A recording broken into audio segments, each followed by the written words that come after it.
Hey guys, it's Trevor Bird with Pushing Up Daisies. I'm going to be going over exactly how to make your own Utilibridge. Alright guys, I'm going to be putting this Utilibridge on a Aero Hunter Flex, and I've already taken off the old bridge. And everything you need for the Utilibridge I'm going to be selling in a kit, and what the kit is going to consist of is 8 feet of 1/4 inch AM steel.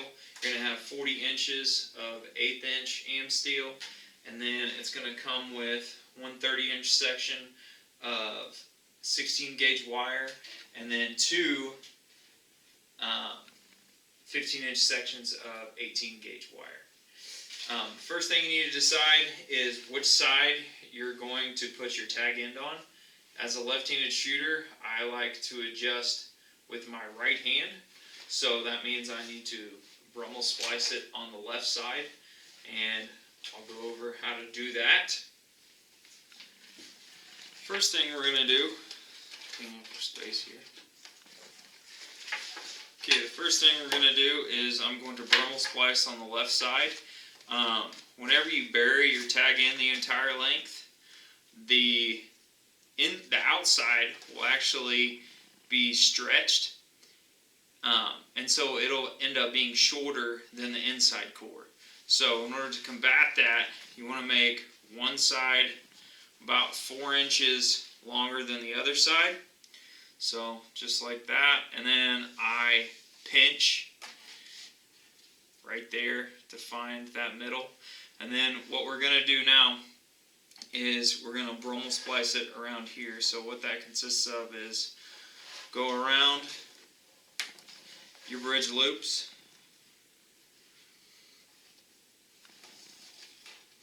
find where you pinched it.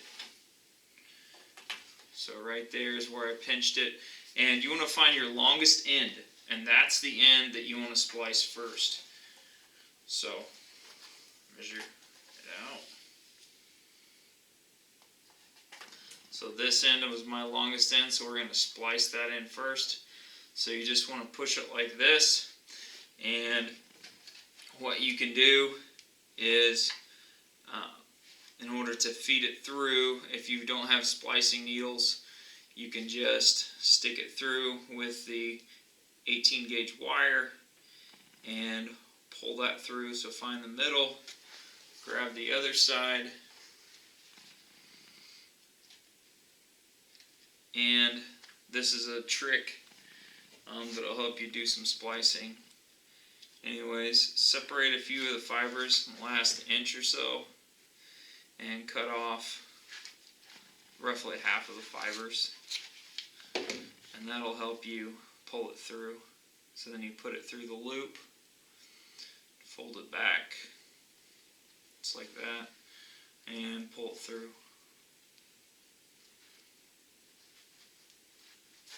Just like that. So then pull this end all the way through, and then do the same thing, complete your splice on the other side. So make this loop as big or as small as you want, and make your loop on the other. So scrunch it up and put your 18 gauge wire through again. Same thing on this, the last inch, spread your fibers apart and roughly cut off about half of them,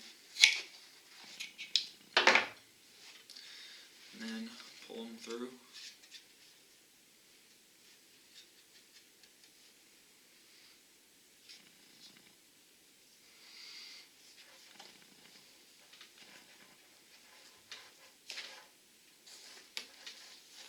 Okay, so now we have our Brummel splice around here. So now all we got to do now is feed the end that has not been spliced, or the end that was spliced last is going to be fed in to this end, which should be the shortest. Yeah, so you want the shortest of your tag ends to be fed through the longer core.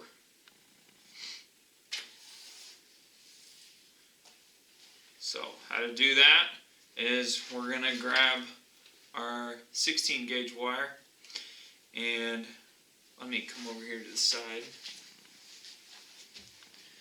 What we're going to do, so we have that last splice there, we're going to go down about a foot or so. Should be this one. I'm going to be going down about a foot or so, and with this, you're just going to feed it up into the 1/4 inch am steel, and in order to do that, you're going to scrunch just like that. Put it in.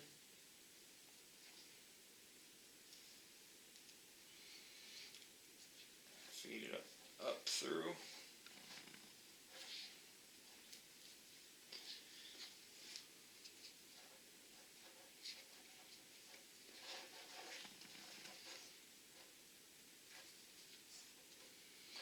And you're wanting to go pretty much within a 1/4 inch of where your last splice was, and punch it through near there. So that's punched through. So now we've got that, and you want to make sure that on this back end you leave a little bit left so that you can pull it through. So now all you're going to do is take your tag end, and just like before, put it just like that, fold that half the fibers, and then you're going to pull them through the cord. So just like that. Sometimes you got to massage the entrance there. Okay, so it came through, and you want to pull that all the way through. Just like that. And then you're going to repeat the process until you get all the way to the end. Last one. So now that we've got it all the way pulled through, you want to milk it and lengthen it. So from the top all the way down. And do it a few times because it's going to lengthen every time. Alright, and with the excess, I like just trim it even there.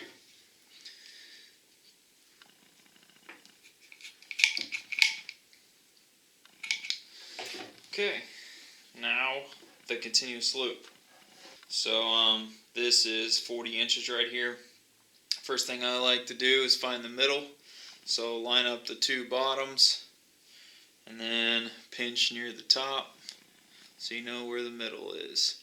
Then I'm going to measure 10 inches, and if it's 3/16, I'm going to go probably 11 or 12, because without being able to attach this before the manufacturer attaches the bridge loops, it's really hard to be able to feed your bridge through there. So we want to make sure that we have enough space to feed it through.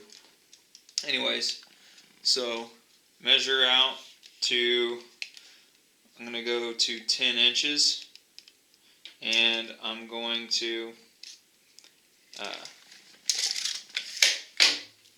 just push it open so I know where we're going to splice it at. Then this is where you grab your 18 gauge wire, and same thing as before. In order to splice using wires, it's always a good idea, fray the last inch or so and cut about half the threads off. It's going to be a lot easier to pull it through. So cut those off there.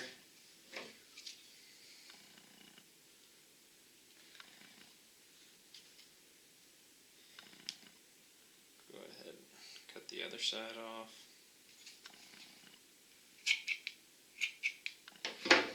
Okay.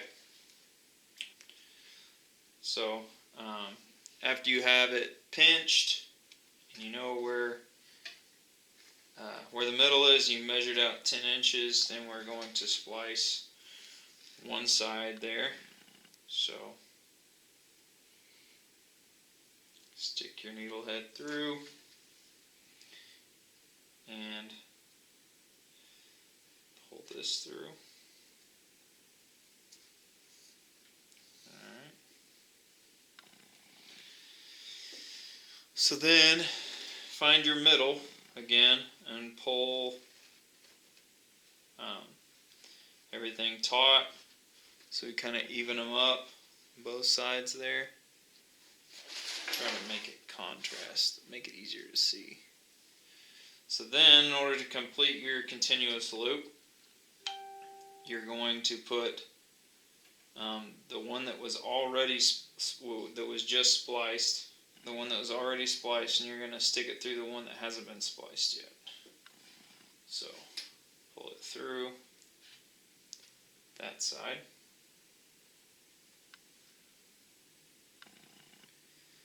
Make sure it's in the middle.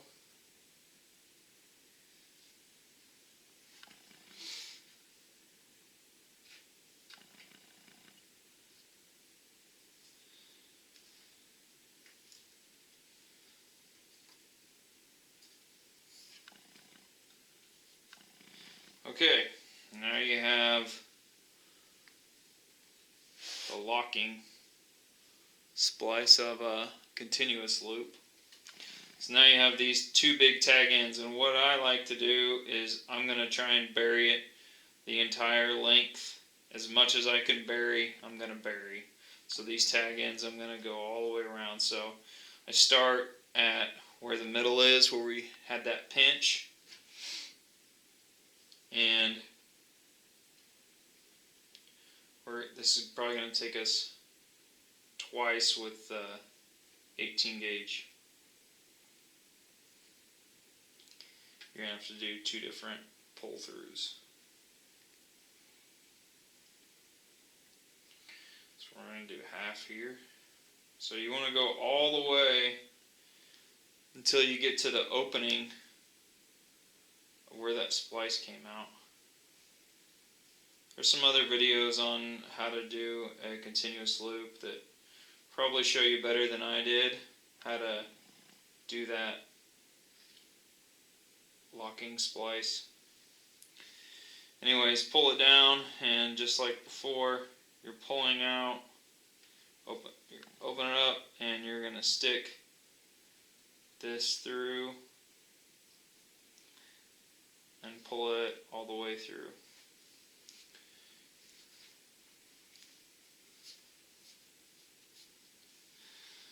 And pull it all the way through. Go all the way to the middle. So, do another one. That's how it goes. Okay.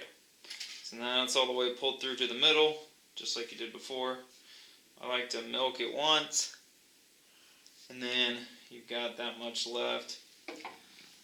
Cut it right at the spot or where it came out, and if you milk it again, it'll go away. So just like that. And then we're going to do the other side exactly the same way. We're going to try to bury it as far as we can. So it'll take us two different pull throughs doing that. And like I said before, go ahead and trim it after that first milk, and then go back again and pull, and it'll disappear just like that tag end. Alright, so now we have both the continuous loop and we have the Utilibridge on. Now, the part that everybody wants to see: how do you make a Prusik knot with a continuous loop that's already attached? And I'll show you. Alright guys, we now have the bridge and we have the continuous loop. Now is the part that everybody wants to see: how to do a Prusik knot with it already attached to your saddle. The main thing to always remember is the Prusik knot always pulls from the middle. So as long as you remember that and that it doesn't pull from the outside, you should be okay. So in order to start it, all you do is make a loop, put it through that loop, and then we're going to wrap it twice. Okay,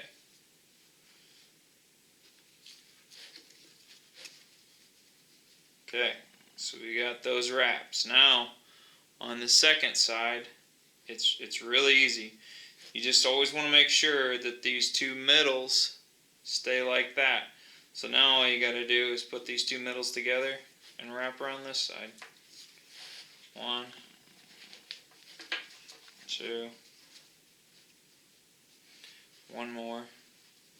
Scrunch it up a little bit if it starts flailing out. You just put it through that middle again. And dress it up.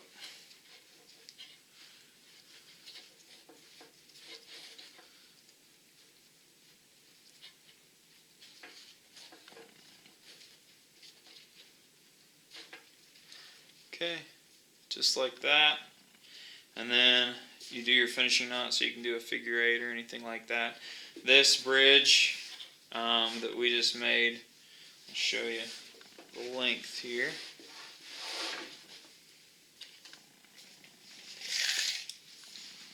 So from the actual saddle, we're looking at approximately 30, it's hard to see that, about 30, after the knot it'll be about 34 inches of adjustability. And that's it. Alright guys, if you have any questions or anything like that, just get a hold of me on Facebook. Once again, I'm selling the entire kit for $25 shipped to your door. Let me know if you have any questions. And that's it.